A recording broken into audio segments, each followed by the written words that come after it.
룻기는 사사기 다음에 이어져 있죠. 룻기 1장입니다. 1절부터 5절까지 말씀, 룻기 1장 1절로 5절입니다. 한 목소리 읽겠습니다. 룻기 1장 1절로 5절 말씀입니다. 시작. 사사들이 치리하던 때에 그 땅에 흉년이 드니라. 유다 베들레헴에 한 사람이 그의 아내와 두 아들을 데리고 모압 지방에 가서 거류하였는데 그 사람의 이름은 엘리멜렉이요 그의 아내의 이름은 나오미요 그의 두 아들의 이름은 말론과 기런이니 유다 베들레헴 에브라 사람들이더라. 그들이 모압 지방에 들어가서 거기 살더니 나오미의 남편 엘리멜렉이 죽고 나오미와 그의 두 아들이 남았으며 그들은 모압 여자 중에서 그들의 아내를 맞이하였는데 하나의 이름은 오르바요 하나의 이름은 룻이더라. 그들이 거기에 거주한 지 10년쯤에 말론과 기런 두 사람이 다 죽고 그 여인은 두 아들과 남편의 뒤에 남았더라. 아멘. 데스티니에 대한 이야기를 다시 시작하려고 합니다. 여러분, 모든 사람에게는 데스티니가 있다 그랬지요. 데스티니는 뭐냐 하면 우리 하나님이 계획이 있으시다는 거예요. 우리 하나님이 아무 생각 없이 여러분을 창조하신 게 아니라 우리에게는 창조하신 분이 있으세요. 여러분은 우연히 이 땅에 존재하게 된 것이 아니라 여러분을 계획하고 지으신 분이 있으시다는 거예요.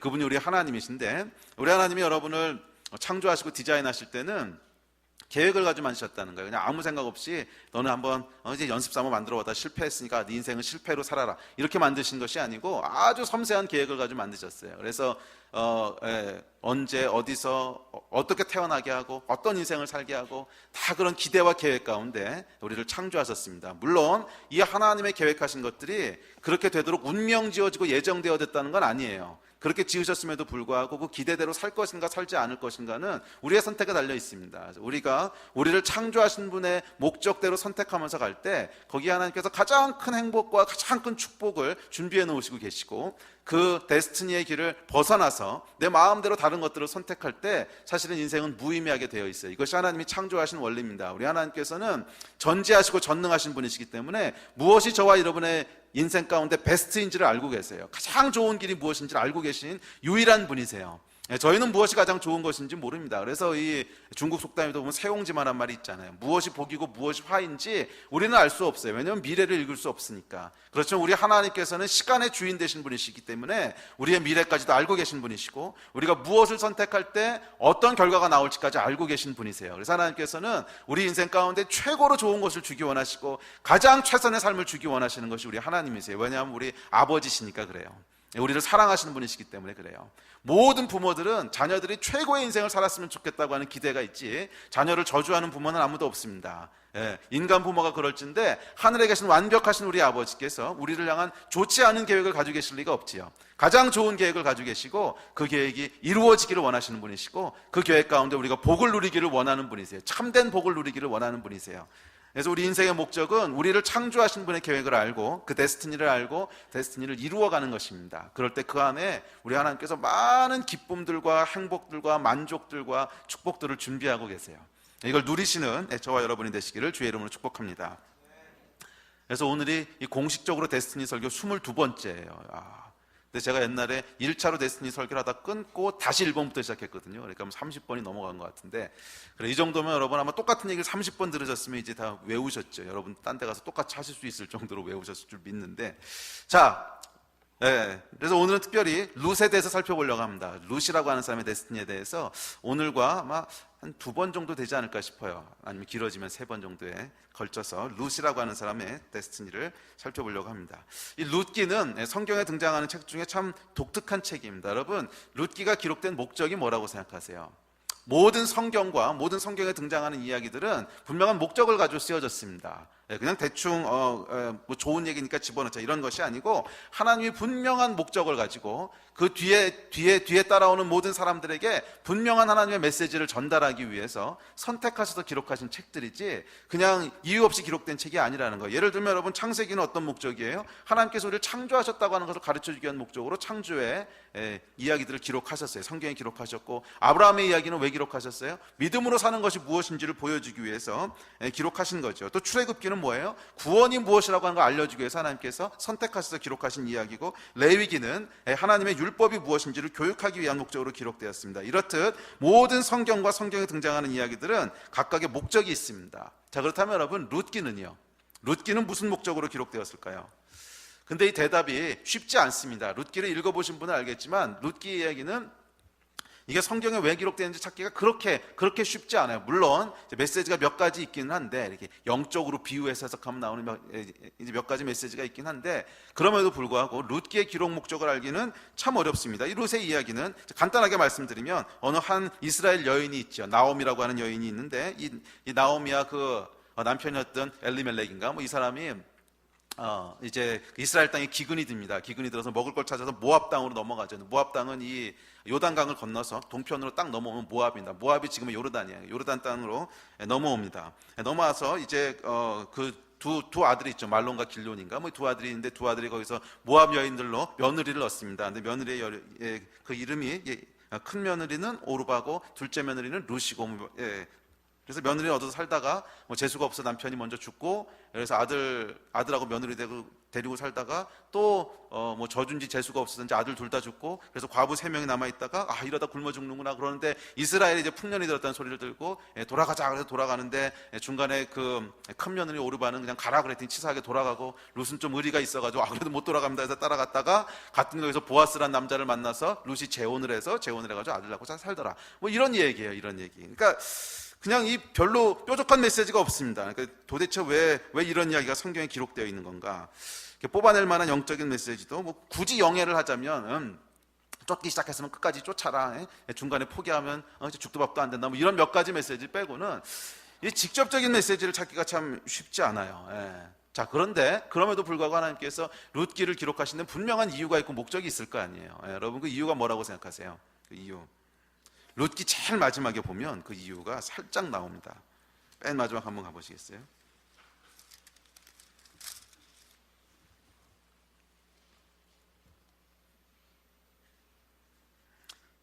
자, 21절 보세요.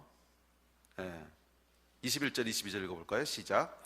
살몬은 보아스를 낳았고, 보아스는 오벳을 낳았고, 오벳은 이셋을 낳고, 이셋은 누굴 낳았다고요? 이게 룻기가 기록된 유일한 이유입니다, 여러분. 룻이 누구냐면 다윗의 증조할머니인 거야. 룻이 증조할머니 맞나요? 다윗의 아버지가 이세고, 그 다음에 할아버지가 누구죠? 오벳인가? 오벳이 이세를 낳고 이셋이 다윗을 낳죠. 그러니까 오벳이 할아버지고 오벳의 어머니가 룻이잖아요. 그러면은 증조예요, 고조예요? 이게 고조인가? 그래, 약간 그런 거예요. 약간 높은 할머니예요. 고조 할머니가 맞나요? 이게 증조예요, 고조예요? 거기가 고조인가? 고조예요? 증조? 그래, 약간 할머니예요, 할머니. 그래서 이 룻이라고 하는 사람이 오벳을 낳았다는 거예요. 오벳을. 근데 오벳이 누구냐 하면 다윗의 할아버지라는 거예요. 이 이유 하나 때문에 룻의 이야기가 사실은 성경에 기록되게 됩니다. 근데 왜 이 오벳을 낳은 것이 중요하냐면, 오벳을 통해서 다윗이 왔고, 다윗을 통해서 예수 그리스도가 이 땅에 오시게 된다는 거예요. 그래서 예수 그리스도의 조상이 되는, 그러니까 예수 그리스도가 이 땅에 오시는 통로가 된 사람이 룻이었다는 거예요. 그리고 이 이유 하나 때문에 사실은 룻이라고 하는 이 가정의 이야기가 성경에 기록되게 되는 그런 대단한 영광을 갖게 됩니다. 자, 룻이 보여주는 메시지가 있어요. 그 메시지가 뭐냐면, 우리는 이 세상에 뭔가를 낳는 존재라는 거예요. 출산하는 존재. 그래서 룻의 이야기는 하나님이 계획하신, 하나님이 우리 인생 가운데 계획하신 그 열매를 어떻게 잉태하여 출산하는가 하는 걸 보여주고 있는 메시지입니다. 어떻게 하나님이 우리 인생 가운데 계획하신 것들을 잉태해서 이 땅 가운데 출산할 것인가, 거기에 대한 얘기라는 거예요. 하나님께서는 예수 그리스도를 이 땅에 보내실 것을 태초부터 계획하셨고, 그 방법을 태초부터 가지고 계셨고, 거기에 사용될 사람들을 태초부터 부르고 계셨어요. 그리고 룻이라고 하는 한 여인의 믿음을 보시고, 그를 통하여 하나님이 계획하신 그 아이, 그 열매를 출산할 것들을 계획하셨어요. 그리고 룻이 하나님의 계획하신 것들을 순종하며 선택하며 쫓아갔을 때 그를 통해서 오벳을 얻게 되는 이 이야기가 룻이 우리에게 던져주고 있는 메시지입니다. 저와 여러분의 인생에도 우리 하나님께서 무언가 출산하고 싶으신 것이 있으시다는 거예요. 무언가 이 땅 가운데 낳고 싶은 것이 있으시다는 거예요. 여러분 믿으시기 바랍니다. 여러분의 인생은 그냥 와서 대충 살다가 하나님께로 돌아가는 뭐 그런 인생이 아니라는 거예요. 그런 인생이 아니고 하나님께서 여러분이 이곳에 10년을 사시던 50년을 사시던 80년을 사시던 살아간 인생만큼 무엇인가를 잉태하고 그 잉태한 결과들을 땅에 출산하는 존재로 여러분을 만드셨어요. 그래서 사람들도 이걸 알아요. 세상 사람들도 이걸 알기 때문에 그 속담도 있잖아요. 호랑이는 죽어서 가죽을 남기고 사람은 죽어서 이름을 남기고 뭐 이런 것이 사람이 이곳에 살다가 가면 그 인생의 걸음걸음을 통해서 잉태하는 것들이 있고 잉태한 것들이 결국 열매가 되어서 이 땅 가운데 출산이 된다는 거예요. 출산이 된다는 거예요. 그래서 성경에 보면 모든 하나님의 사람들은 믿음으로 무엇인가를 잉태하고 그 열매를 세상에 출산을 하고 돌아갑니다. 아브라함의 이야기를 보면 여러분, 이 아브라함은 평생의 삶을 통해서 믿음이라고 하는 것을 잉태하고 났지요. 그래서 이 아브라함의 별명이 뭐예요? 믿음의 조상, 믿음의 아비잖아요. 그래서 이 믿음이라고 하는 것을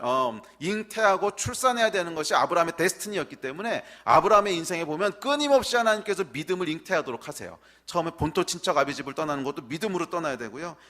조카 롯을 떠나보내는 것도 믿음으로 떠나보내야 되고, 전쟁에 롯을 구원하기 위해서 뛰어들어는 것도 믿음으로 뛰어들어야 되고, 결국 마지막에 아들 이삭을 제물로 바치는 것도 믿음으로 바쳐야 돼요. 그래서 이는 이 아브라함의 삶을 보면 평생의 모든 삶의 스토리들이 믿음을 잉태하는 과정들이에요. 항상 믿음을 잉태하는 뭔가 선택을 해야 돼. 이 선택을 함으로써 믿음을 내 삶 가운데 잉태를 해요. 그리고 그 믿음의 걸음을 갔을 때 어느 때가 되면 그 믿음이 무엇인지가 이 땅 가운데 결과물로 출산이 돼요. 그리고 그것을 유업으로 이 땅 가운데 남깁니다. 그리고 유업을 뒤에 따라오는 수많은 사람들이 그 유업으로 축복을 받는 거예요. 아, 믿음이라고 하는 건 이런 거구나. 아브라함이 걸어가면서 남겨줬던 믿음이 이런 거구나. 이렇게 살아가는 것이 믿음으로 사는 것이구나. 그 유업의 복을 누리게 된다는 거죠. 이것이 아브라함의 인생을 통해서 하나님이 하신 일이에요. 아브라함만 그런 것이 아닙니다. 다윗도 마찬가지였어요. 그는 평생의 삶을 통해서 예배가 무엇인지를 잉태했던 사람이에요. 시편을 쓰잖아요. 수많은 시편을 씁니다. 사울에게 쫓고 다닐 때도 쓰고, 압살롬에게 배신당했을 때도 쓰고, 끊임없이 하나님을 예배하고 24시간 예배하는 다윗의 장막을 만들고, 이런 믿음의 잉태 과정을 통해서 다윗도 예배가 무엇인지, 우리 하나님을 경외하고 예배하는 것이 무엇인지라고 하는 열매를 이 땅 가운데 출산하게 되고, 그 유업들을 믿음의 후손들이 누리게 되는 거죠. 아, 다윗처럼 예배하는 거구나. 다윗의 장막 얘기 요즘 많이 하잖아요. 그렇지? 다윗이 믿음으로 출산했던 열매들이잖아. 그 유업들을 우리가 보고 있는 거죠. 엘리야도 마찬가지예요. 엘리야는 하나님의 능력이 무엇인지를 그의 삶 가운데 끊임없이 잉태해야 됐어요. 그래서 마른 하늘에서 비가 내리게 하고, 뭐 기근이 들었을 때 까마귀를 불러오기도 하고, 그다음에 하늘에서 불이 떨어지기도 하고, 엘리야는 끊임없이 하나님의 능력이 무엇인지를 그의 삶 가운데 잉태하고 결국 출산을 합니다. 그리고 그 출산을 통해 얻어진 열매를 후손들이 누리게 되는 거죠. 모든 하나님의 사람들은 예외 없어요. 예외 없어요. 바울은 열방을 유업으로 얻고요. 이사야도, 다니엘도, 예레미야도, 모든 하나님의 사람들은 그 인생을 통해 무엇인가를 잉태하고 그 열매를 출산하는 삶들을 살았어요. 그리고 세상은 좋든 싫든 이 사람들이 출산해내온 열매들을 가지고 그 영향권 안에 살게 돼 있습니다. 저와 여러분도 마찬가지라는 거예요. 저와 여러분을 향해서 하나님께서 우리 인생을 통해서 무엇인가를 잉태하게 하시고, 여러분이 인생을 다 끝냈을 때는 그 잉태의 출산물들이 이 땅 가운데 남겨지게 될 거라는 거예요.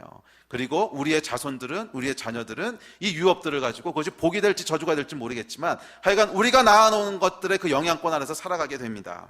자, 이것이 우리 사람을 향한 하나님의 방법이고 패턴이라는 거예요. 그래서 하나님께서 우리 마음 가운데 창조하실 때부터 심어 놓으신 것이 하나 있는데, 우리 마음 깊은 곳에 심어 놓으신 것이 하나 있는데, 그건 뭐냐면 이 세상에 무언가 깊고 중요한 영향력을 미치고 싶은 마음이에요. 이것은 여러분 모든 사람들이 동일하게 갖고 있는 마음입니다. 그냥 자기 인생이 아무 의미 없이 낭비되기를 바라는 사람은 아무도 없어요. 물론 살아가는 과정 가운데 너무 많은 상처와 실패를 통해서 아유 내가 뭐라겠어 그냥 한평생 살자 그러고 히피처럼 살아가는 사람도 있지만, 그것은 세상에서 상처받은 결과 자기 원래 마음이 망가진 것이지 태어날 때부터 그런 사람은 아무도 없어요. 그건 여러분 아이들 키워보신 분들은 알 거예요. 아이들한테 뭐 될래? 그러면 그 시대에 가장 영향력 있는 사람이 되고 싶다고 얘기합니다. 저희 때는 대통령이었어요. 근데 요즘은 뭐 아이돌이더라고. 가수 되는 거. 그게 그 종류하고 메뉴만 바뀌었지 내용은 결국 동일한 내용입니다. 이 시대에 가장 영향력 있는 사람이 되고 싶다는 거야. 아마 이 시대에는 아이돌 그룹들이 대통령보다 영향이 있나 봐요.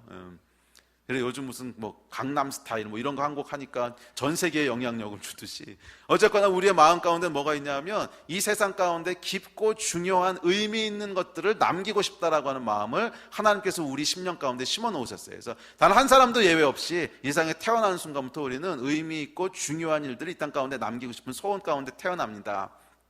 예, 태어나고 그것은 단순한 소원이 아니라 사실은 하나님이 우리를 통해서 하시고 싶은 일이에요. 예, 우리의 데스티니예요. 저와 여러분의 인생은 그냥 이 땅에 있었는지 없었는지 모르게 살다가 사라지는 그런 의미 없는 존재가 아니라 이 땅 가운데 의미 있고 중요한 것들을, 중요한 영향력들을 미칠 수 있는, 미쳐야만 하는 그런 데스티니를 가지고 하나님 만드셨어요. 왜냐하면 하나님의 작품인데. 하나님의 작품인데 여러분, 의미 없이 흘러가는 작품이 있겠어요? 그분이 누구신데? 예. 전능하신 하나님이신데. 그래서 저와 여러분은 하나님의 걸작품이기 때문에 무의미하게 인생이 낭비되는 거 하나님 기뻐하지 않으세요. 이 땅 가운데 정말 하나님이 원하시는 것들을 잉태하고 그것들을 유업으로 세상 가운데 남기기를 하나님께서 원하십니다. 그래서 여러분, 저와 여러분의 데스티니는 무엇인가를 잉태하고 낳는 존재라는 거예요. 그래서 오늘 설교의 제목이 잉태하고 낳는 존재예요. 잉태해서 낳는 존재라는, 이것은 마치 육체의 자녀를 잉태해서 낳음으로 세상에 남기는 것과 비슷해요. 영적으로도 우리는 인생을 통해 무엇인가를 잉태하고 그 결과로 무엇인가를 낳습니다. 그럼 무엇을 잉태하고 무엇을 낳을 것인가? 이것이 우리 인생이 존재하는 의미고 또 하나님 앞에서 우리 인생에 대한 평가일 거예요. 마지막에 하나님 앞에 섰을 때 너는 네 인생을 통해서 뭘 잉태하고 뭐를 낳았냐? 이게 평가라는 거예요. 그런데 불행하게도 우리 인생은 꼭 좋은 것만을 낳는 것은 아닙니다. 사단은 우리 인생을 왜곡시키고 파괴하기 때문에 좋지 않은 것, 잉태하지 말아야 될 것들도 잉태하게 돼요. 죄를 잉태한 즉 사망을 낳는다 그러잖아. 우리 삶 가운데 죄를 잉태하기도 한다는, 하나님이 계획하신 거 아니에요. 근데 이 사단이 우리의 데스티니를 꼬고 망가뜨림으로 말미암아 부정적인 것들을 잉태하고 출산하기도 합니다. 뭐 예를 들면 얼마 전에 한국을 떠들썩하게 했던 이 수원에서 그 살인 사건, 오원춘이나 뭐 이런 사람들 같은 경우에는 이 세상에 어떤 걸 낳았어요? 죄를 잉태해서 두려움과 공포라고 하는 것을 낳고 많은 사람들의 억울함을 낳고 그것을 인생의 결과로 남겨놨어요. 참 슬픈 일이에요. 우리 하나님께서 그 사람을 처음에 디자인하실 때 이런 인생의 출산물들을 낳으라고 디자인하신 거 아니에요. 세상에 억울함을 낳고 공포를 낳고 이러라고 만드신 거 아니었다는 거예요. 그 사람을 통해서 하나님은 이 땅을 축복하기 원하셨고 이 땅 가운데 생명과 소망의 열매들을 낳기를 원하셨지, 이 사람의 삶을 보니까 나에게도 소망이 있구나, 이 사람의 삶을 보니까 정말 이 땅에 하나님이 살아계시는구나, 이 땅 가운데 위로가 있고 소망이 있구나, 뭐 이런 것들을 하나님께서는 우리 인생을 통해 낳기 원하셨지, 억울하다, 분하다, 두렵다 뭐 이런 걸 낳기 원하신 게 아니라는 거예요. 그런데 불행하게도 이런 것들을 출산하는 삶들도 있다는 거예요. 오원춘 씨처럼, 또는 뭐 리비아의 독재자였던 카다피처럼 뭐 이런 부정적인 열매를 잉태하고 낳기도 합니다. 자, 그렇기 때문에 여러분, 우리 인생에 대한 책임이 여러분에게 있다는 거예요.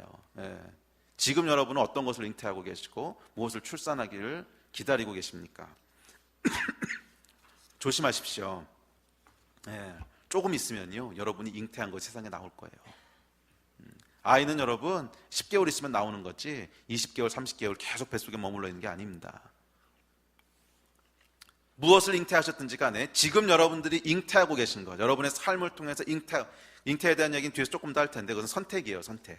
지금 여러분들이 잉태하고 계신 것, 선택하고 계신 것이 조금만 기다리면 열매로 세상에 나온다는 거예요. 10개월 있으면 아이가 나오듯이 아이가 영원히 뱃속에 있는 것이 아니듯이 뱃속에 있을 때는 잘 안 보여요. 우리 이 첫 아이를 낳아본 그 사람들은 알겠지만 아이가 뱃속에 있을 때는 아이가 태어나는 것이 무엇인지에 대한 감각이 별로 없어요. 그죠? 원어관사도 지금 감각이 없을 거야. 전혀 없을 거야. 저도 첫애 낳을 때는 전혀 감각이 없었어요. 그래서 아이가 그냥 세상에 나온다고 하는 건 그냥 애 하나 같이 있는 거지 뭐. 그리고 제 계획을 쭉 세워놨었어요. 그냥 싱글 때 생각했던 내 삶, 또는 결혼해서 둘이 살 때 삶에 의해서 그다음에 내가 그 유학 가기 직전이었기 때문에 학교에서 공부는 이렇게 저렇게 하고 시험 보기 위해서 이런 거 시험하고 뭐 저런 거 하고 쫙 계획을 세워놨었는데 첫 애가 딱 나오는 순간 모든 게 다 깨졌어요. 모든 게 전혀 예상하지 못했던 결과가 옆에 있는데 얘가 밤에 자지도 않지요. 그러니까 자 있는 건지 깨 있는 건지 모르겠어. 내 삶이 뭐 이러면서 이 첫 아이라고 하는 첫 아이 출산이라고 제가 출산한 건 아니지만 첫 아이를 출산하고 오 이런 결과가 있는 거였구나. 잉태라고 하는 것이 이런 결과를 낳는 거 막 충격이었어요. 근데 여러분 영적으로도 동일하다는 거예요. 그 열매가 출산될 때까지는 잉태한 것이 무엇인지 여러분 잘 모르실 거예요. 그래서 성경에 보면 죄를 잉태하고 사망을 낳는다 그러잖아요. 이 사망이라고 하는 것이 나와 봐야 아이고 내가 잉태했던 것들이 이런 거였구나 여기에 대한 감각이 오는 거지, 이 결과물이 나오기 전까지는 잘 모른다는 거예요. 그러면 여러분 조심하셔야 돼요. 이 성경이 끊임없이 우리에게 주고 있는 경고예요. 너희가 지금 무엇을 잉태하든지 간에 시간이 지나면 반드시 나온다는 거예요. 시간이 지나면 무엇을 선택하든지 간에 시간이 지나면 반드시 세상의 결과물로 나온다는 거예요. 그리고 그 결과물은 결국 여러분이 받으셔야 되는 결과물입니다. 그래서 여러분들이 오벳을 낳는 여러분 되시기를 주의 이름으로 축복합니다. 우리 하나님이 계획하신 축복을 낳는 여러분들이 되셔야지 세상 가운데 저주와 사망을 낳는 여러분들 되시면 안 되잖아요. 축복을 낳는 여러분 되시기를 주의 이름으로 다시 한번 축복합니다. 자, 그래서 여러분 또한 이 부정적인 것뿐만이 아니라 좋은 것, 선한 것을 잉태하셨어도 역시 조심하셔야 됩니다. 왜냐하면 여러분 잉태된 것은 잘못하면 유산될 수 있기 때문에 그래요. 정말 좋은 걸 하나님께서 우리에게 주시고 그것을 우리 삶 가운데 잉태했다고 하더라도 그것이 출산되기까지는 수많은 어려움이 있을 수 있어요. 중간에 사산되고 유산될 수 있다는 거예요. 그러므로 조심스럽게 충성되게 여러분에게 잉태하게 하신 것을 출산한 여러분 되시기를 바랍니다. 자, 그래서 이 룻의 이야기는 이 잉태와 출산에 대한 이야기입니다. 사실은 선택과 선택의 열매를 얻는 얘기가 룻에 대한 얘기예요. 자, 그래서 이 룻의 이야기가 성경에 기록된 이유는 우리가 어떻게 이 세상에 깊고 의미 있는 영향력을 남길 것인가를 알려주기 위함이에요. 그래서 어떻게 선한 것을 잉태하고 그것을 낳을 것인가에 대한 이야기입니다. 자, 여기에 대한 이야기를 한 두세 번에 걸쳐서 살펴보도록 합시다. 자, 그렇다면 이 잉태하고 출산하는 우리의 데스티니를 어떻게 이루어갈 수 있을까? 또 내가 출산해야 될 유업은 무엇인지를 어떻게 알 수 있으며 그것을 어떻게 출산할 수 있을까? 자, 룻기를 통해서 이 잉태와 열매에 대한 원리들을 살펴보려고 합니다. 많은 분들이 그러면 내 인생을 향한 하나님의 계획은 뭘까? 여기서 궁금해하십니다. 제가 데스티니 설교를 이제 한 30번 정도 하다 보니까 많이 들으신 분들이 이제 조금 감을 잡으시는데, 처음 들으시는 분들은 데스티니에 대한 얘기를 들으면 항상 고민하는 게 뭐냐면, 특별히 대학생들 같은 경우 그럼 나의 데스티니는 삼성으로 가는 걸까 LG로 가는 걸까 뭐 이런 걸 가지고 고민을 하세요. 근데 그거 별로 고민할 가치 없거든요. 그냥 시험 붙은 대로 가면 되는 거고 그거 그렇게 중요한 거 아니에요. 그런데 약간 이 데스티니에 대한 설교를 듣고 많은 분들이 궁금해하시는 게 뭐냐면, 그렇다면 나를 향한 하나님의 계획은 뭘까? 나는 하나님 무엇을 왜 지으셨을까? 지으셨을까? 내 인생은 어디에 쓰임 받아야 될까? 그 이야기는 뭐냐면 나는 무엇을 잉태하고 나와야 되는 존재인가? 여기에 대한 궁금증이 있으십니다. 근데 제가 데스티니에 대한 말씀들을 준비하고 성경을 묵상하고 연구하다가 아주 중요한 원리 하나를 발견했어요. 우리의 데스티니를 이렇게 찾는 거구나. 근데 이번에도 제가 일본에 가서 일본의 데스티니에 대한 설교를 했더니 거기는 어떤 분들이 이제 이 말씀을 들으시고 저한테 와서 물어보셨어요. 이제 물어보셨는데 가장 궁금한 게 자기의 데스티니가 뭔지를 어떻게 찾는지를 좀 알려달라는 거예요. 예. 몇 명이 와서 저한테 상담을 요청했는데 자기의 데스티니가 뭔지를 자기 너무너무 알고 싶은데, 그래서 그것만 알면 자기는 정말 그렇게 살고 싶은데 그 데스티니가 뭔지를 어떻게 알 수 있냐는 거예요. 어떻게, how. 근데 여러분도 궁금하시죠? 네. 궁금하신 분은 앞에 21번의 설교를 다 다시 한번 들어보세요. 거기다 이제 얘기한 건데. 자, 근데 제가 이것이 전체를 다 커버할 수 있는 건 아닌데 나의 데스티니가 무엇인지를 발견할 수 있는 아주 중요한 원리 한 가지를 발견했어요. 이것이 전체는 아닙니다. 근데 아주 중요한 원리가 하나 있다고 하는 것을 새롭게 알게 됐어요. 근데 그게 뭐냐면 제가 이름을 붙였어요. 이름을 반대의 원리라고 붙였어요. 반대의 원리. 자, 오늘 본문을 한번 보세요. 자, 오늘 본문에 보시면 룻기에 이런 이야기가 기록되어 있습니다. 3, 4, 5절 한번 읽어볼까요? 3, 4, 5절 같이 읽겠습니다. 시작. 나오미의 남편 엘리멜렉이 죽고 나오미와 그의 두 아들이 남았으며 그들은 모압 여자 중에서 그들의 아내를 맞이하였는데 하나의 이름은 오르바요 하나의 이름은 룻이더라. 그들이 거기에 거주한 지 10년쯤에 말론과 기럧 두 사람이 다 죽고 그 여인은 두 아들과 남편의 뒤에 남았더라. 여기 보면 여러분 이 나오미와 룻의 집안에 씨가 마르는 얘기가 나옵니다. 남자란 남자는 다 죽어버렸어요. 그렇죠? 남자란 남자는 다 죽여버렸어요. 여러분 룻의 대가 완전히 끊어져 버린 거예요. 근데 고대 근동에는 그 자손을 계속 낳아서 자기의 가문을 유지하는 것이 굉장히 중요한 일이었습니다. 그래서 그 형사 취수 제도가 있었어요. 이게 뭐냐면 그 남편이 죽으면 그 남편의 대를 잇기 위해서 그 형제 중에 한 명이 형수와 결혼을 합니다. 예, 그래서 그 대를 잇도록 하는 거예요. 그게 이제 그 지방에 있었던 그 전통이에요. 그런데 이 룻의 데스티니가 뭐였어요? 룻의 데스티니가 오벳을 낳는 것이 룻의 데스티니였어요. 오벳을 낳으려면 남편이 있어야 돼요. 근데 이것을 사단도 알기 때문에 사단이 데스티니를 막으려고 그런다는 거예요. 그래서 룻의 남편을 죽입니다. 근데 룻의 남편만 죽었다고 해결되는 문제가 아니에요. 형사취수라고 하는 제도가 있기 때문에 그 형제도 죽여야 돼요. 그래서 기럨만 죽이면 되는 게 아니라 말론까지 같이 죽였어요. 근데 또 하나 가능성 남아있는 게 있어. 예, 혹시 나오미가 늦게라도 아들을 봐가지고서 얘가 커가지고서 혹시라도 룻의 대를 잇게 하면 어떻게 하나. 그래가지고서 아예 후환을 없애버립니다. 그래서 나오미의 남편, 이 아들들의 아버지까지 죽여버렸어요. 예, 그 이야기가 여러분 룻기 1장 11절부터 13절까지잖아요. 한번 읽어보시겠어요? 11절부터 13절에 그 이야기를 하고 있습니다. 시작. 나오미가 이르되 내 딸들아 돌아가라. 너희가 어찌 나와 함께 가려느냐? 내 태중에 너희의 남편 될 아들들이 아직 있느냐? 내 딸들아 되돌아가라. 나는 늙었으니 남편을 두지 못할지라. 가령 내가 소망이 있다고 말한다든지 오늘 밤에 남편을 두어 아들들을 낳는다 하더라도 너희가 어찌 그들이 자라기를 기다리겠으며 어찌 남편 없이 지내겠다고 결심하겠느냐? 내 딸들아 그렇지 아니하니라. 여호와의 손이 나를 치셨으므로 나는 너희로 말미암아 더욱 마음이 아프도다. 예, 이 나오미를 통해서 늦게라도 아이들이 혹시라도 나올까봐 이 사단도요, 이 성격이 아주 완벽주의, 치유가 필요한데 그래도 아예 그냥 씨를 말려버렸습니다. 씨를. 그래서 이 말론과 기론뿐만이 아니고 그의 아버지인 엘리멜렉까지 완전히 막아버렸어요. 그래서 더 이상은 룻에게서 도저히 자녀가 나올 수 없도록 완전히 막혀버린 것 같은. 예. 자, 그래서 이 오벳은 고사하고 어떤 자녀도 나올 수 없도록 철저히 우물을 막아버렸어요. 이게 여러분 반대의 원리입니다. 반대의 원리. 왜냐하면 여러분 하나님만 우리의 데스티니를 아시는 것이 아니고 사단도 우리의 데스티니를 알고 있다는 거예요.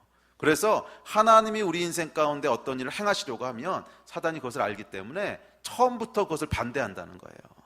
처음부터 그것을 반대한다는 거예요. 그래서 왜? 그것이 이루어지는 게 사단은 싫거든. 두렵거든. 그래서 그 문을 막아버리려고 합니다. 이 창세기에 보면 여러분 이삭을 미워했던 원수들 이야기가 나옵니다. 예. 아브라함이 그 지역 사람들하고 관계를 잘해서 우물들을 몇 개를 얻죠. 그래서 그 우물을 통해서 이제 양들을 키우고 이 고대 근동에서 우물이라고 하는 것은 축복의 어떤 그런 상징입니다. 왜냐하면 물이 굉장히 귀하거든요. 물이 있어야 살 수 있고 그 물이 있어야 짐승들을 키울 수 있기 때문에 우물이라고 하는 건 절대적인 축복의 상징이에요. 그런데 이삭 때가 됐을 때 주변에 이삭을 싫어하는 원수들이 우물들을 다 막아버려요. 다 우물들을 막아버립니다. 왜? 우물에서 물이 나오면 안 되거든. 물이 나오면 이삭이 부흥하거든. 이삭이 잘 살게 되거든.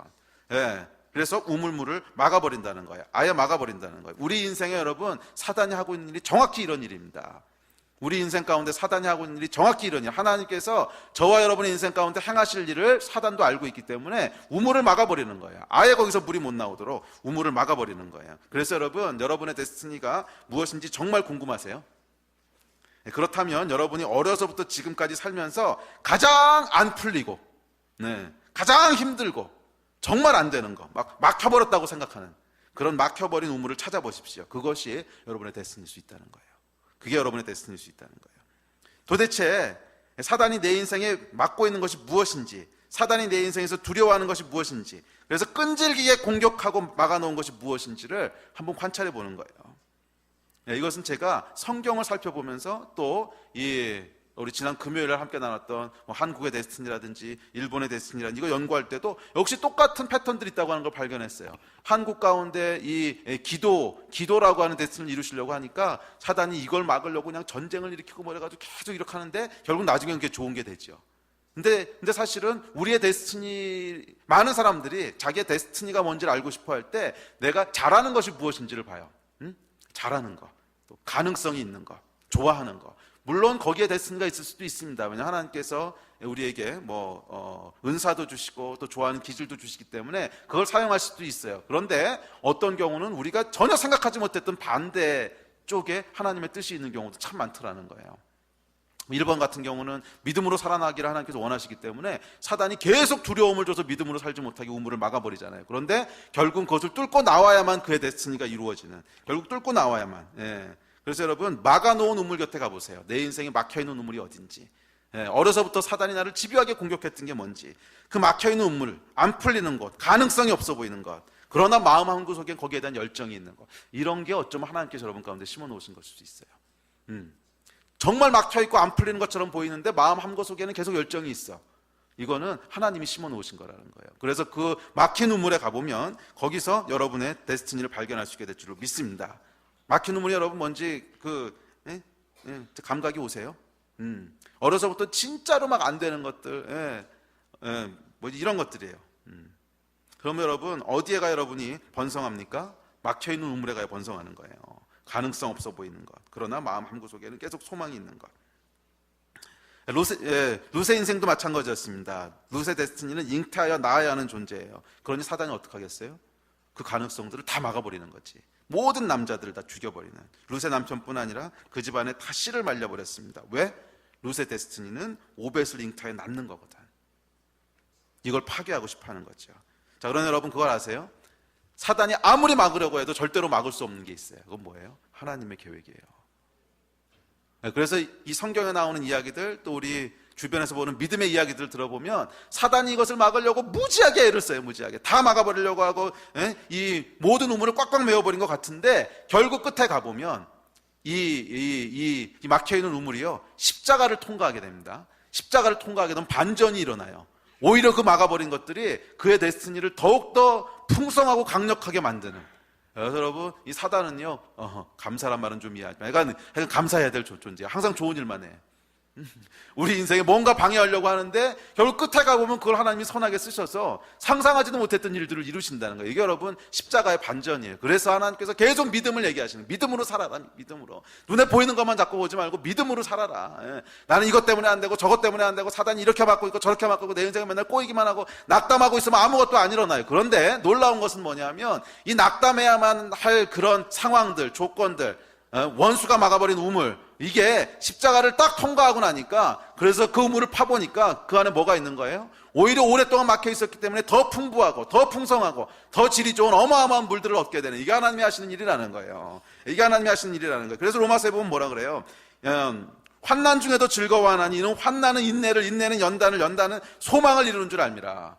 환란이 있다는 거예요. 우리 삶 가운데 마귀가 막아버리는 것들이 있다는 거예요. 우리 인생을 더 이상 피지 못하도록 완전히 막아버리는 것처럼 보이는 것이 있는데 그렇게 막는다고 막혀지는 게 아니라는 거예요. 그래서 여러분, 이 성경에 드러나는 나오는 사람들의 스토리들을 보십시오. 어느 한두 사람의 이야기가 아니라 성경의 패턴이에요. 예수님의 데스티니는 온 인류를 구원하는 거였어요. 그래서 사단이 처음부터 뭐예요? 예수님을 죽이려고 무지하게 노력합니다. 그래서 결국 십자가에서 죽게 만드시고 사단은 승리했다고 생각했지만 거기서 놀라운 반전이 일어나잖아요. 그 십자가를 통과하는 순간 사단이 승리했다고 생각하는 것이 오히려 어마어마한 하나님의 승리로 밝혀지게 되는 이 역사가 일어나요. 요셉도 마찬가지예요. 요셉은 총리가 되는 사람이었기 때문에 끊임없이 사단이 반대 일을 합니다. 그래서 요셉을요, 낮은 곳으로 더 낮은 곳으로 계속 집어넣잖아요. 그래서 그다음에 노예가 되게 하고 노예에서 죄수가 되게 하고 더 이상 헤어나올 수 없도록 집어넣는데 결국 끝에 가서 뚜껑을 열어보면 걔가 거기 보내는 덕분에 애굽의 총리가 되는, 당시에 가장 강력한 나라의 총리가 되는 그런 반전이 일어나는 게 뭐예요, 여러분? 이게 십자가라는 거예요. 십자가. 룻도 마찬가지예요, 여러분. 룻의 인생을 파괴하기 위해서 끝까지 반대를 했지만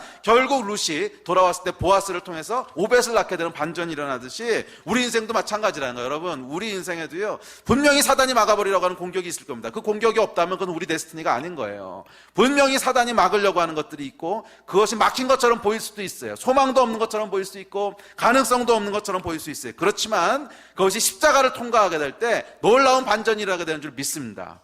십자가를 통과하게 되고 해서 놀라운 반전이 일어나는 거예요. 오히려 그것이 막혀 있었기 때문에 우리가 상상하지 못했던 그런 어마어마한 양의 물들이 그 안에 저장되게 되고 훨씬 더 깨끗한 물들이 그것에서 나오게 되는, 이것이 여러분 우리 하나님이 행하시는 일들이에요. 그래서 여러분, 환난은 우리에게 저주가 아닙니다. 분명히 로마서 5장에서 환난은 인내를, 인내는 연단은, 연단은 소망을 이룬다 그래서 열매를 낳게 한다는 거예요. 그러면 여러분, 사단이 저주로 막아버린 우물이 있으니까 그렇다면 그 앞에 가서 서셔야 돼요. 이것은 도망간다고 해결되는 문제가 아니야. 좌절하고 있다고 해결되는 문제도 아니야.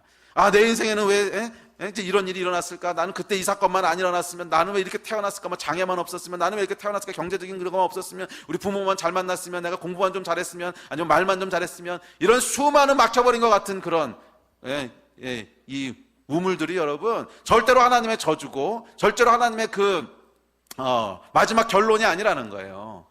우리 하나님께서 원하시는 것은 이 막힌 우물이 다시 한번 트여지게 될 때 거기서 하나님이 어떤 역사를 하게 되는지를 보기 원하시는 거예요. 할렐루야. 이 십자가의 반전이 여러분 우리의 축복인 줄 믿으시기를 바랍니다.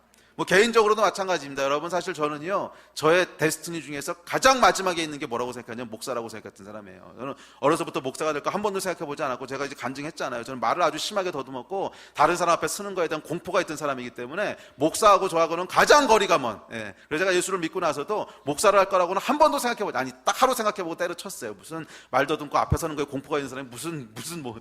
그래서 저는 제가 이렇게 메신저로 살 거라고 하는 건 정말 한 번도 생각해보지 않았어요. 한 번도 생각해보지 않았는데 사실은 거기에 저의 데스티니가 있다고 하는 건 나중에 알게 된 거죠. 그래서 어려서부터 사단이 막아버린 것처럼 보였다고 하는 것도 나중에 알게 된 거예요. 그런데 이것이 십자가를 통과하게 될 때 오히려 하나님께서는 이 저주처럼 보이는 것들을 축복으로 바꾸셔서 그걸 통해 일하게 하시더라는 거예요. 그래서 저는 제가 분명히 아는 거 한 가지가 있어요.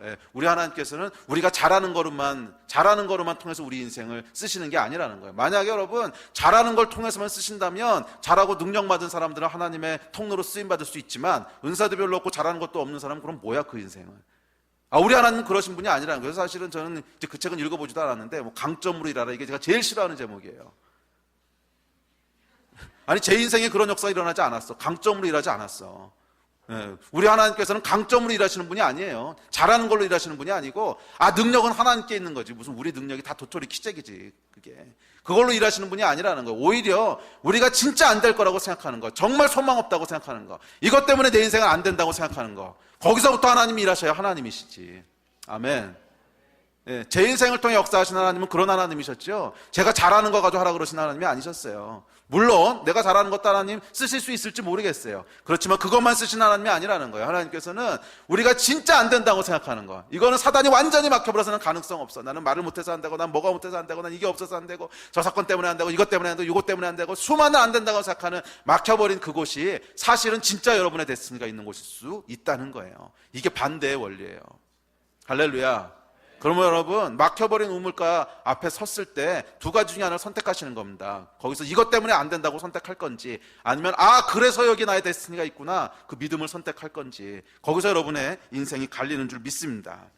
아멘. 그래서 여러분 인생 가운데 진짜 안 풀리는 것들, 장벽이 있는 것, 그런 거 있으세요? 나는 이 사건 때문에, 난 이것 때문에, 나는 뭐 장애, 나는 대학을 못 나고, 난 몸이 약하고 말을 못하고. 그렇다면 기억하십시오 여러분, 거기가 바로 여러분의 데스티니가 있는 곳일 수 있어요. 거기서부터 오벳을 얻게 될 줄로 믿습니다. 언제? 십자가를 통과할 때, 그리고 믿음으로 갈 때. 결국 롯이 오벳을 낳는 거예요. 믿음으로 나갈 때 결국 여러분은 오벳을 낳게 될 겁니다. 언제? 십자가를 통과할 때, 믿음으로 나아갈 때. 그걸 막을 자가 아무도 없어요.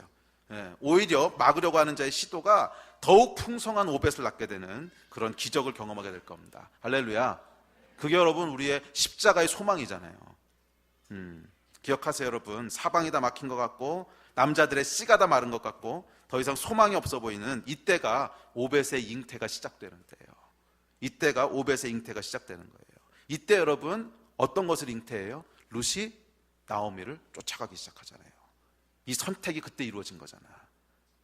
그래서 눈에 보이는 소망이 전혀 없어 보이는 때가 잉태가 시작되는 때라는 거예요. 잉태가. 그리고 이 잉태가 믿음의 길을 갈 때 결국 여러분의 손에 오벳이 들려지게 될 겁니다. 막힌 우물에서 오벳을 낳는 것, 이게 여러분의 데스티니예요. 할렐루야. 별로 믿음이 없나 봐. 아멘이 안 나와. 아멘. 오벳을 출산하신 여러분 되시기를 주의 이름으로 축복합니다. 자, 룻이 보여주는 잉태와 열매 두 번째 원리는 선택이에요. 선택. 한 서너 가지 원리들을 살펴볼 텐데, 물론 다음 주 이어서 두 번째까지 오늘 살펴볼게요. 두 번째는 선택의 원리예요. 선택이 중요하다는 거예요. 이건 앞서도 설명했듯이 십자가를 통과하여 믿음으로 간다고 하는 것은 구체적으로 어떤 것을 선택하는 것을 얘기해요. 우리는 우리가 선택한 것을 잉태하고 그 잉태한 것을 낳게 될 겁니다.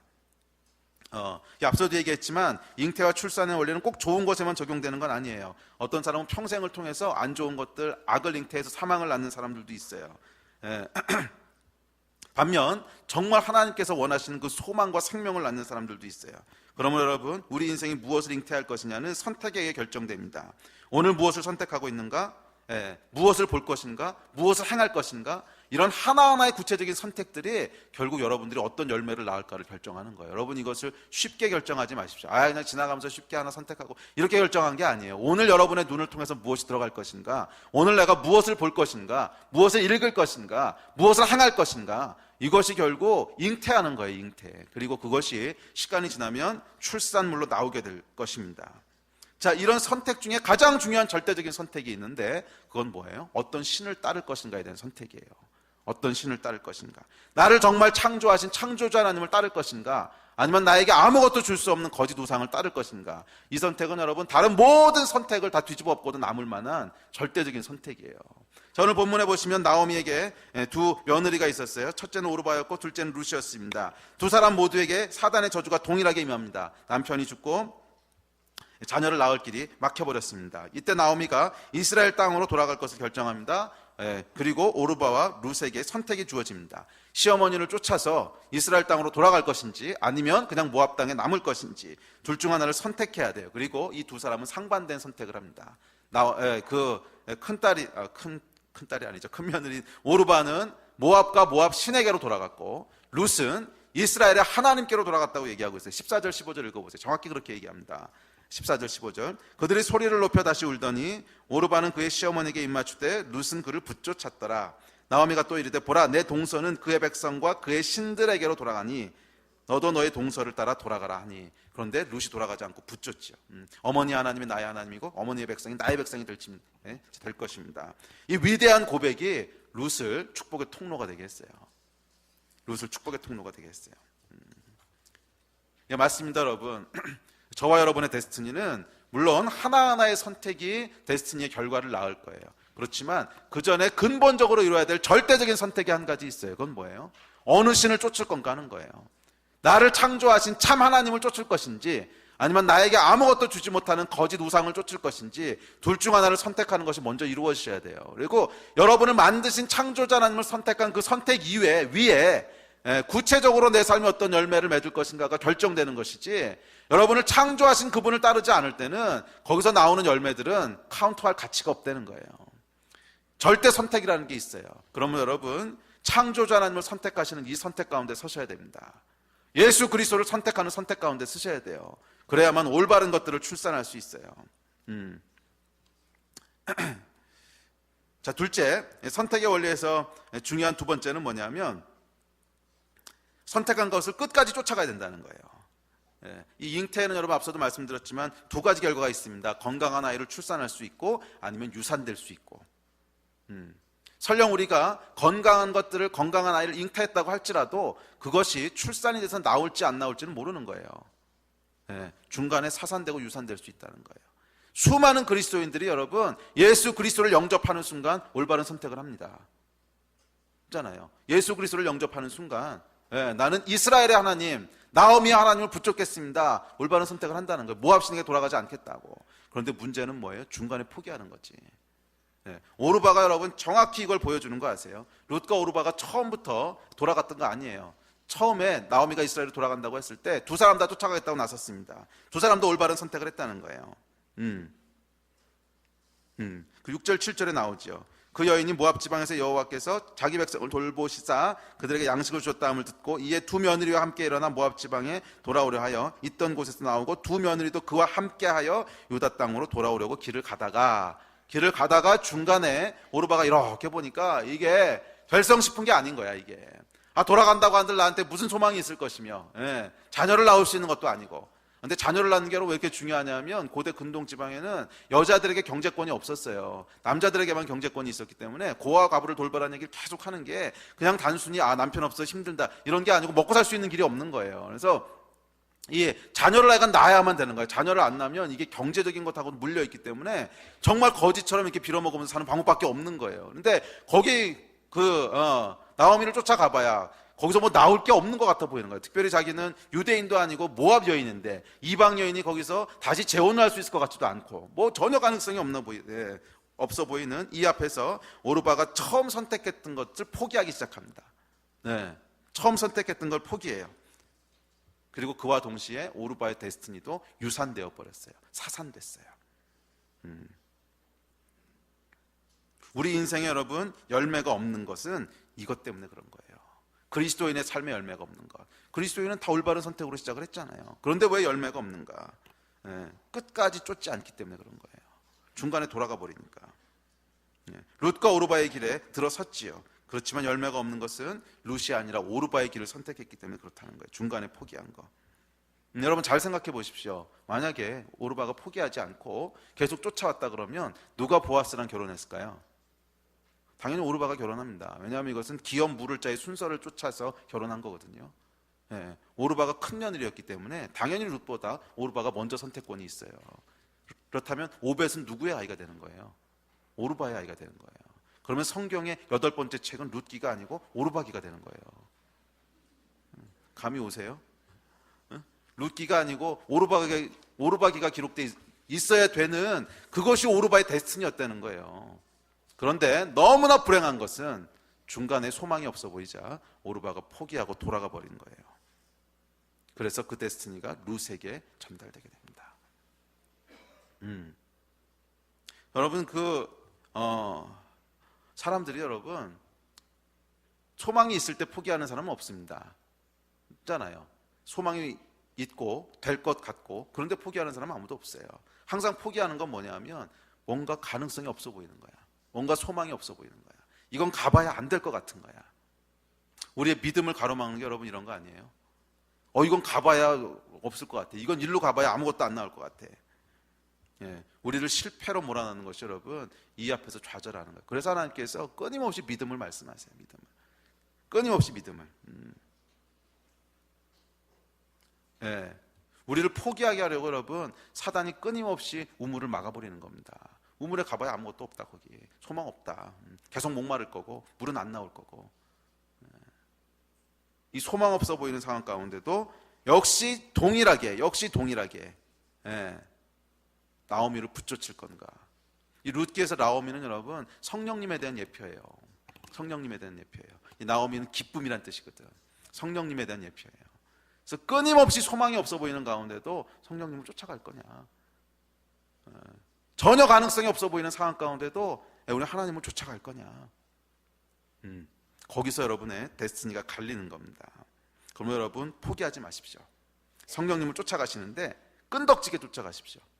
지긋지긋하게 쫓아가시고 돌아가라 그래도 쫓아가시고 와봐야 아무것도 없으니까 가라 그래도 쫓아가시고. 바울도 그런 거잖아요. 성령께서 말씀하실 때 네가 예루살렘에 가면 뭐 이제 상관없어 그래도 쫓아가. 성령께 막 불순종하면서 쫓아가요. 이 이야기가 여러분 너무 비슷하지 않아요? 나오미도 룻에게 소망 없으니까 돌아가라 그러는데 쫓아가잖아요. 여러분 끝까지 쫓아가셔야 돼요. 우리 하나님 앞에 선택하신 게 있다면 포기하시면 안 됩니다. 우리 하나님을 좇는 것은요 여러분 끝까지 쫓아가는 겁니다. 하나님께서 나에게 주신 사명이 있으면 부르심이 있으면 중간에 포기하지 않는 거예요. 끝까지 쫓아갔을 때 거기서 우리 하나님의 놀라운 역사가 일어나는 줄 믿습니다. 그 다음 얘기는 다음 주에 계속 이어서 할게요. 그렇게 했을 때 하나님께서 이거는 그냥 간략히 살펴보고 다음 주에 하겠습니다. 그렇게 했을 때 하나님께서 디바인 커넥션을 주세요. 만날 사람을 만나게 하세요. 보아스를 만나게 하시는 거지. 그리고 어디서 자녀를 출산하느냐는 것도 너무 중요합니다, 여러분. 모압에서 자녀를 낳아봐야 걔는 오벳이 될 수가 없어요. 유다 땅에서 낳아야 돼요. 유다 땅에서 낳아야 돼요. 그 이야기는 나중에 할게요. 저는 다음 주에 더 깊게 살펴봅시다. 그래서 하나님께서 그렇게 믿음으로 붙여칠 때 예배팀 나오십시오. 거기서 디바인 커넥션을 주세요. 만날 사람들을 만나게 하시고 이 언약적인 관계를 통해서 우리의 데스티니를 풀어가세요. 자, 말씀을 마무리합시다.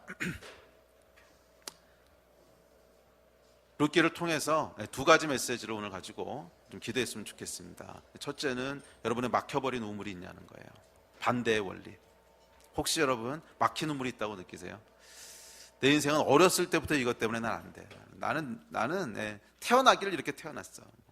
건강이 어떻고 뭐가 어떻고 이게 어떻고 저게 어떻고 부모가 어떻고 뭐가 뭐 대학을 못 나고 뭐 했고 어려서부터 사단이 막아버린 것처럼 느껴지는. 근데 안에는 보면 끊임없는 열정이 있어. 그렇다면 여러분 거기서 시작하셔야 됩니다. 그것이 십자가를 통과해야 돼요. 이 막힌 우물이 뚫어질 때 거기서부터 하나님의 역사가 시작될 거예요. 둘째, 여러분 선택하셔야 돼요. 그리고 올바른 걸 선택하셨다면 끈질기게 붙여주셔야 돼요. 중간에 오르바처럼 돌아가시면 안 돼요. 루처럼 끝까지 쫓아가셔야 돼요. 언제까지? 오벳을 낳을 때까지. 그래서 여러분의 손에 오벳이 들려질 때까지. 이것이 여러분 잉태하고 출산하는 방법이에요. 그래서 여러분의 삶 가운데 수많은 기적들과 수많은 역전들이 일어나기를 주의 이름으로 축복합니다. 그래서 지금까지 내 인생은 그냥 이게 내 팔자라고 생각하고 난 이거에 막혀서 안 되고 저거에 막혀서 안 되고, 예수의 이름으로 오늘 축복합니다. 모든 막힌 우물들이 뚫어질지어다. 십자가의 역전의 기적이 일어날지어다. 이게 우리 하나님이 행하시는 일이에요. 우리 함께 기도합시다.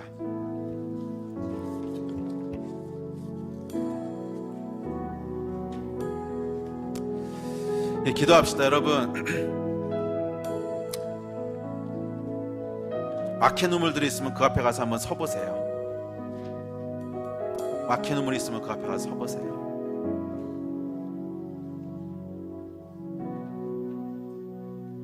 사단이 이것을 막아버렸어요. 원수가 막아버렸어요. 하지만 십자가를 통과할 때 이 우물에서 물이 다시 나오게 될 겁니다. 그 우물에서 물이 다시 나오게 될 겁니다. 그리고 그 물이 원수가 막아버리기 전보다 훨씬 더 풍성하고 훨씬 더 좋은 그 물들이 흘러서 사막을 적시게 되고 여러분 인생을 적시게 되고 열매가 있게 할 겁니다. 살리는 생수가 될 겁니다.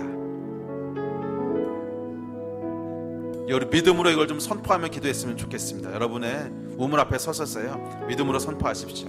우물물아 열릴지어다. 우물물아 열릴지어다. 우물물아 열릴지어다. 이것을 막아놓은 원수의 계계는 파괴될지어다. 오히려 이것을 통해서 환란이 소망을 만들어내듯이 그 하나님의 놀라운 역사가 일어날지어다.